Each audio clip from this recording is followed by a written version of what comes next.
Video में जो मैं एनसीईआरटी पे क्वेश्चन टिक करा रहा हूँ बच्चों, ये क्वेश्चन ऐसे हैं जो बोर्ड एग्जाम में बार-बार आते हैं। अगर आप यूपी बोर्ड से हो, एमपी बोर्ड से हो, बिहार बोर्ड से हो, राजस्थान बोर्ड से हो, झारखंड बोर्ड से हो, उत्तराखंड बोर्ड से हो, आप किसी भी हिंदी मीडियम बोर्ड से क्यों ना हो, ये जो क्वेश्चन मैं टिक करा रहा हूँ एनसीईआरटी में, ये आप अच्छे से बना लेना, क्वेश्चन यहाँ से एग्जाम में ज़रूर आएँगे। बाकी मैंने पूरी एनसीईआरटी बढ़ा रखी है, रिवीजन करा दिया, इंपॉर्टेंट क्वेश्चन बता दिए, ऑब्जेक्टिव, सब्जेक्टिव, लिंक्स मिल जाएँगे डिस्क्रिप्शन में, एक बार डिस्क्रिप्शन चेक कर लेना। चलिए वीडियो को स्टार्ट करते हैं। बोर्ड एग्जाम में अगर आपको फोड़ना है ना तो एनसीईआरटी आपको अच्छे से पढ़नी है। पूरी एनसीईआरटी मैंने पहले ही पढ़ा रखी है, एक बार डिस्क्रिप्शन खोल के देख लेना।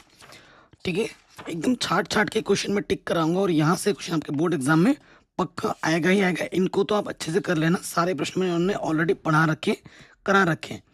तो ये जो उदाहरण नंबर 1 है, ये वाला उदाहरण, और उदाहरण नंबर 2 वास्तविक संख्या का, वेरी इंपॉर्टेंट है। ठीक है, उदाहरण नंबर 3, ठीक है, और उदाहरण नंबर 4, ये चारों उदाहरण शानदार हैं। उसके बाद हम आ जाते हैं, ये जो क्वेश्चन आप देख रहे हैं, क्वेश्चन नंबर 4 और क्वेश्चन नंबर 6, बस ठीक है, ये कर लेना है। प्रश्नावली में आने से पहले ये उदाहरण नंबर 5, √3, √2, ठीक है, √7, कोई भी अभाज्य संख्या हो एक ही तरीके से होता है। तो मैं यहाँ पर ये वाला प्रश्न बता दूंगा, प्रश्नावली 1.2 का पहला और दूसरा अपरिमेय संख्या सिद्ध करने के लिए एग्जाम में आएगा ही आएगा।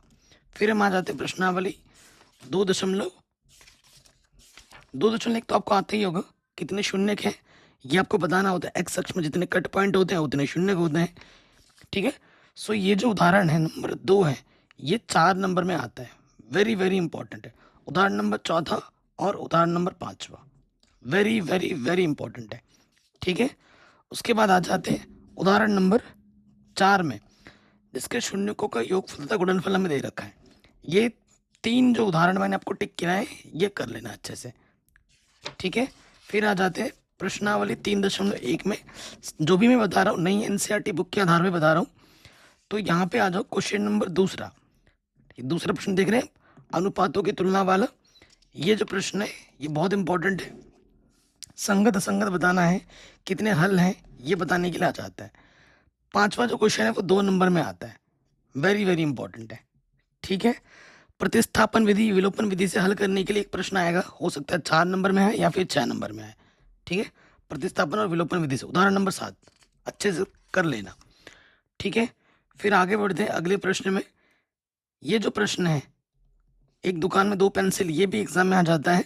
ठीक है, कि सिर्फ समीकरण बना के दिखाइए, 2 नंबर में आ सकता है। प्रश्नावली 3.2 में आ जाओ। देखो मैंने आपको पहले ही बोल दिया कि प्रतिस्थापन विधि और विलोपन विधि आपको अच्छे से आनी चाहिए, यहाँ से प्रश्न एग्जाम में ज़रूर आ जाएंगे। उसके बाद ये जो क्वेश्चन नंबर दूसरा है, ठीक है, एम एक्स वाई बराबर mx+3, ये क्वेश्चन बहुत इंपॉर्टेंट है, 2 नंबर में बार बार आता है।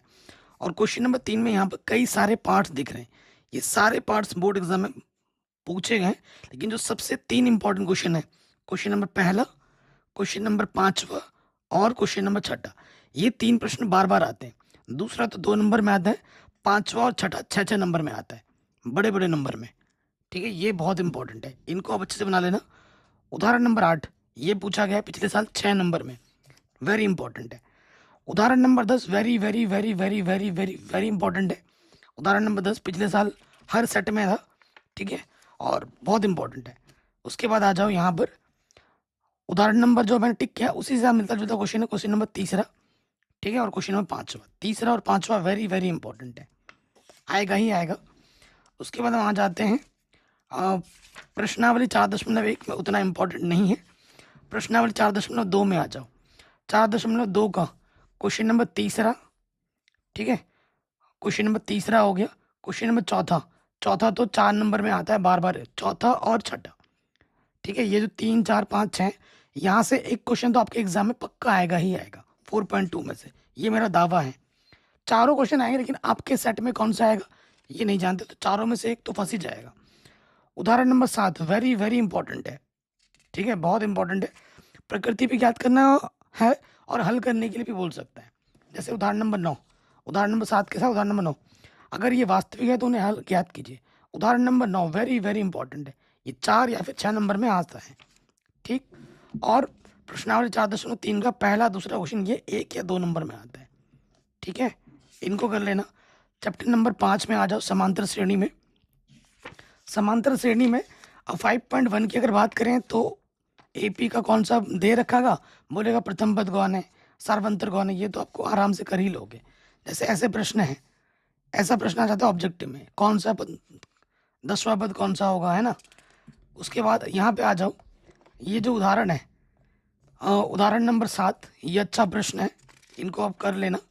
फिर हम आ जाते हैं यहाँ पर प्रश्नावली 5.2 में, बहुत ही शानदार शानदार क्वेश्चन है।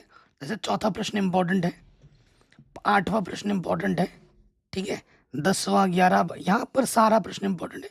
यहाँ से कोई सा भी क्वेश्चन आपके एग्जाम में पूछा जाएगा और आएगा ही आएगा, ठीक है।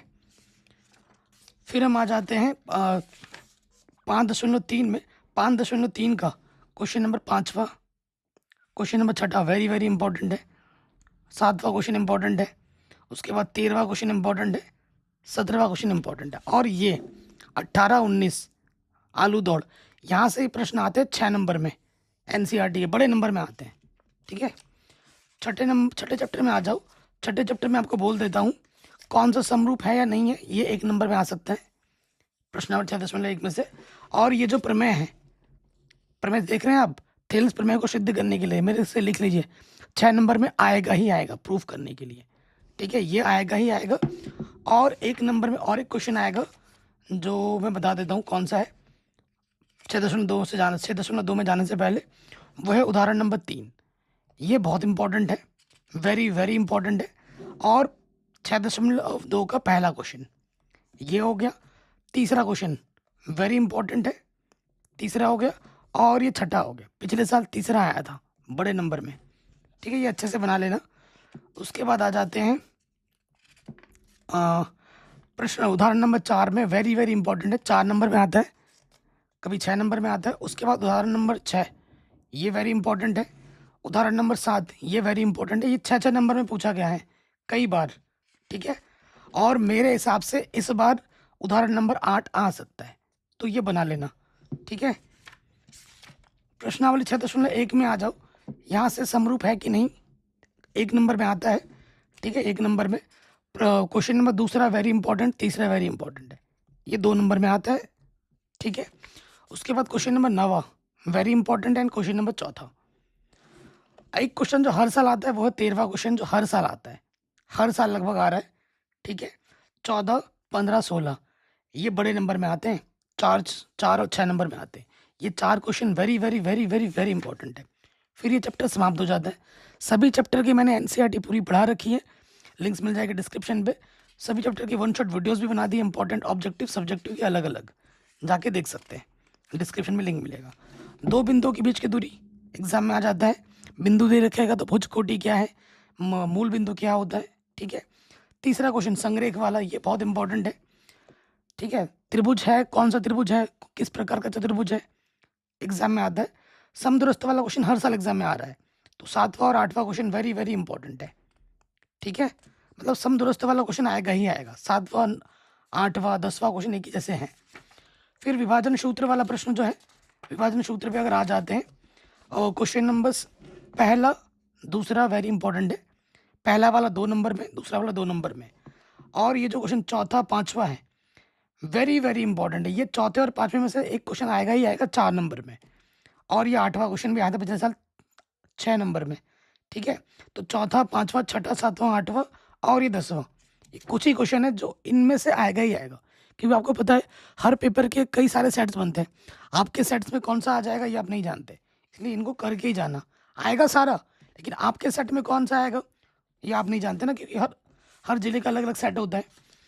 अब आ जाते हैं त्रिकोणमिति के परिचय में। त्रिकोणमिति के परिचय अगर हम बात करें तो क्वेश्चन नंबर चौथा हो गया, और उसके बाद क्वेश्चन नंबर 7वां हो गया, और 9वां हो गया, और 10वां। लेकिन सबसे ज़्यादा इंपॉर्टेंट यही है, चौथा 7वां 9वां, ठीक है। प्रश्नावली 8.2 को करने के लिए जो देख रहे हैं सारणी त्रिकोणमिति, ये आपको अच्छे से आना चाहिए। उदाहरण नंबर 8 वेरी इंपॉर्टेंट है, 8.2, यहाँ से तो प्रश्न एग्जाम में आते ही आते हैं। उसके बाद यहाँ से ये जो क्वेश्चन नंबर तीसरा है, ये 4 जो ऑब्जेक्टिव देख रहे हो, यहाँ से कोई सा एक ऑब्जेक्टिव तो आएगा ही आएगा 1 नंबर में, तो ये इंपॉर्टेंट है। फिर प्रूफ करने वाले में आ जाओ। प्रूफ करने में उदाहरण नंबर 11, 12 वेरी इंपॉर्टेंट है। 8.3 का तीसरे का ये जो 4 पार्ट देख रहे हैं, यहाँ से एक पार्ट आ जाएगा 1 नंबर में। और 8.3 नई एनसीईआरटी बुक के आधार पर क्वेश्चन नंबर पहला दूसरा क्वेश्चन सबसे ज़्यादा इंपॉर्टेंट है। दूसरा तीसरा वेरी वेरी इंपॉर्टेंट है, बार बार एग्जाम में आता है। उसके बाद ये छठा क्वेश्चन वेरी इंपॉर्टेंट है, 8वां इंपॉर्टेंट है। ठीक है, फिर आ जाओ चैप्टर नंबर 9 में त्रिकोणमिति के बिजली वाला खंभा वाला प्रश्न इंपॉर्टेंट है। और उसके बाद जो इम्पोर्टेंट है वो ये वाला है, आंधी आने से एक पेड़ टूट जाती है, ये क्वेश्चन इंपॉर्टेंट है। क्वेश्चन नंबर 6 इंपॉर्टेंट है। क्वेश्चन नंबर 8वां वेरी वेरी इंपॉर्टेंट है। क्वेश्चन नंबर 8वां हो गया। उसके बाद क्वेश्चन नंबर 10वां वेरी वेरी इंपॉर्टेंट है। एंड क्वेश्चन नंबर 12वां वेरी इंपॉर्टेंट है। ठीक है जी। And question number 15 very very very important है। ठीक, वैसे तो करना सारा ही है, मैं पहले बता दूं, लेकिन ये जो प्रश्न मैं टिक करा रहा हूँ ये सबसे ज़्यादा इंपॉर्टेंट है। 10.1 में 1 नंबर में आ सकता है ऑब्जेक्टिव में यहाँ से। और तीसरा question very very very important है। यहाँ पर आपको 2 प्रमेय मिलेंगे, दोनों प्रमेय का प्रूफ आपको अच्छे से आना चाहिए। प्रमेय 10.1, 10.2, 10.2 जो प्रमेय है ये एग्जाम में बार बार आ जाता है, बार बार। और उदाहरण नंबर ये जो 2 हैं, ठीक है, बहुत बहुत इंपॉर्टेंट है, कई बार एग्जाम में आता है। पिछले साल उदाहरण नंबर 1 आ गया था 4 नंबर में, सम विभाजित करती है। ठीक है, ये और उदाहरण नंबर 3 ये आते हैं 4 और 6 नंबर में, ये मैंने करा रखे हैं। उसके बाद प्रश्न 10.2 में 1 नंबर में आता है, ये दूसरा क्वेश्चन हो गया। ठीक है, और चौथा क्वेश्चन हो गया, ये 2 नंबर में आते हैं। और जो बड़े बड़े नंबर में आता है वो है ये 8वां क्वेश्चन, सीधे सीधे 8वां हो गया, 9वां हो गया, ये 4-6 नंबर में आएगा। ये हो गया ये वाला क्वेश्चन, ये वाला क्वेश्चन। ठीक है, और 7वां क्वेश्चन इंपॉर्टेंट है, 8वां 9वां। एक क्वेश्चन बहुत इस पिछले कुछ सालों से बार बार आ रहा है, वो है ये 10वां और 11वां। ये क्वेश्चन 2 क्वेश्चन बार बार एग्जाम में आ रहे हैं, और ये 13। ठीक है, इनको अच्छे से बना लेना, यहाँ से एग्जाम में आएगा ही आएगा। अगला जो है अभ्यास 11.1 का पहला क्वेश्चन, ये 1 नंबर में आता है। पहला दूसरा तीसरा ना, ये एक नंबर या 2 नंबर में आता है, स्टार्टिंग के 3। चौथा question very very very important है। एंड 5वां question very very very very important है। छठा क्वेश्चन हर साल आ रहा है, जब से नया एनसीईआरटी बुक आया है ना, तो छठा क्वेश्चन वेरी इंपॉर्टेंट है। पहला दूसरा तीसरा ये 1 नंबर में आता है। अगर आप चौथा क्वेश्चन ना भी करो, चौथा कर लेना, छठा कर लेना, ये वेरी वेरी इंपॉर्टेंट है। त्रिज्यखंड, वृत्तखंड, लघु वृत्तखंड है ना, ये प्रश्न एग्जाम में बार बार आ रहे हैं। तो ये जो मोस्ट इंपॉर्टेंट तो मैंने बता दिए, ये उतने ज़्यादा इंपॉर्टेंट नहीं है। ठीक है, आ जाते हैं फिर अगले वाले में, पृष्ठीय क्षेत्रफल आयतन में। पहला वाला क्वेश्चन वेरी वेरी इंपॉर्टेंट है। पहला दूसरा तीसरा, इन तीनों में से तीनों क्वेश्चन एग्जाम में आएंगे। आपके नसीब में कौन सा ये हम नहीं जानते, लेकिन ये तीनों क्वेश्चन आपके एग्जाम में आएगा ही आएगा। क्वेश्चन नंबर 9 भी बना लेना, बहुत इंपॉर्टेंट है। दवा का कैप्सूल वाला भी कर लेना। 12.2 का पहला क्वेश्चन अच्छे से बना लेना। और ठीक है जी, उदाहरण नंबर 7 ये बना लेना, गुलाब जामुन छतरी वाला।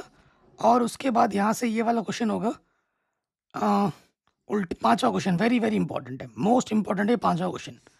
ठीक है जी, यहाँ से कोई सा भी आ सकता है, लेकिन मैं जो बता रहा हूँ गुलाब चाशनी वाला हो गया, और ये बर्तन उल्टे शंकु के आकार की, सबसे ज़्यादा इंपॉर्टेंट है। ठीक है, सांख्यिकी में आ जाओ। सांख्यिकी मैंने बढ़ा रखी, उदाहरण नंबर 1 नंबर के दृष्टिकोण से इंपॉर्टेंट है, 1 या 2 नंबर में। लेकिन अगर मैं मोस्ट मोस्ट मोस्ट इंपॉर्टेंट की बात करूं, माध्य निकालने के 3 विधि हैं, जिस भी विधि से बोलेगा आपको उसी विधि से हल करना है। तो क्वेश्चन नंबर तीसरा वेरी इंपॉर्टेंट है माध्य निकालने के लिए। एंड माध्य निकालने के लिए क्वेश्चन नंबर चौथा और 5वां आप जरूर देख लेना, थोड़ा सा हटके है 5वां, इसीलिए मैं बोल रहा हूँ, क्या पता एग्जाम में आ जाए और आप अटक जाओ। ठीक है, फिर बहुलक पे आ जाओ, ये 1 नंबर में आएगा। उदाहरण नंबर 4 1 नंबर में आएगा। उदाहरण नंबर 5 6 नंबर में आता है, 4 नंबर में आता है। एक क्वेश्चन कर लेना बहुलक का, वही बहुत है। ठीक है, बहुलक का एक क्वेश्चन कर लो, वही बहुत है। उसके बाद सीधे सीधे आ जाओ माध्यक निकालने के लिए। माध्यक निकालने के लिए ये वाला क्वेश्चन है। ठीक है, कम कम करके लिखा हुआ है, एग्जाम के दृष्टिकोण से बहुत इंपॉर्टेंट है, ये वाला हो गया। एंड माध्यक के दृष्टिकोण से ये 6 नंबर में बार बार एग्जाम में आता है। उदाहरण नंबर 8 वेरी वेरी इंपॉर्टेंट है। ठीक है, प्रश्न नंबर 13.3 में आ जाओ। पहला क्वेश्चन हो गया, बहुलक माध्य और माध्यक में क्या संबंध है, ये एग्जाम में आ जाता है, इस पर आधारित प्रश्न एग्जाम में आ जाते हैं। ठीक है, और ये हो गया बस। प्रायिकता में आ जाओ। प्रायिकता का बेसिक्स आपको अच्छे से पता होना चाहिए, ठीक है। उदाहरण नंबर 2, ठीक है। उदाहरण नंबर 3, पिछले साल ये दो सारे उदाहरण एग्जाम में आ गए थे, सारे उदाहरण एग्जाम में आ गए थे, ये मैं आपको बता दूं। उदाहरण नंबर 5 संगीता और ये वाला बहुत इंपॉर्टेंट है। और फिर आ जाओ प्रश्नावली में। प्रश्नावली में ये क्वेश्चन जो उदाहरण नंबर 13 ये भी बना लेना, वेरी इंपॉर्टेंट है उदाहरण नंबर 13। 14.1 का ये जो पहला क्वेश्चन है रिक्त स्थान भरने वाला, ये इंपॉर्टेंट है। चौथा, पांचवा वेरी वेरी इंपॉर्टेंट है। आठवां इंपॉर्टेंट है। उसके बाद आ जाओ 13, 14, 15, या तो सिक्के वाला प्रश्न हो गया, ताश की गड्डी वाला प्रश्न हो गया, और लूडो वाला प्रश्न, ये बहुत इंपॉर्टेंट है। तो 13, 14, 15, 16 ये क्वेश्चन बहुत बहुत बहुत इंपॉर्टेंट है, ठीक है। और 21वां आसान है, इसमें ऐच्छिक प्रश्नावली नहीं है। पुरानी एनसीईआरटी में आपको 15.2 में मिलेगा, वो बना लेना। तो ये एनसीईआरटी के जो प्रश्न है ये बहुत इंपॉर्टेंट है। पूरी एनसीईआरटी तो पढ़नी है, लेकिन जिन प्रश्नों पे मैंने टिक किया है ये अच्छे से रट लीजिए, मतलब यहाँ से एग्जाम में पक्का पक्का आएगा ही आएगा। अगर आप गणित में कमज़ोर हो तो जिन प्रश्नों को मैंने टिक किया है कम से कम इनको तो अच्छे से बना लो, अच्छे से प्रैक्टिस कर लो। यही क्वेश्चन एग्जाम में बार बार आते हैं, ठीक है। बाकी मैंने इंपॉर्टेंट क्वेश्चंस की वीडियो बना रखी है, डिस्क्रिप्शन आप चेक कर सकते हैं।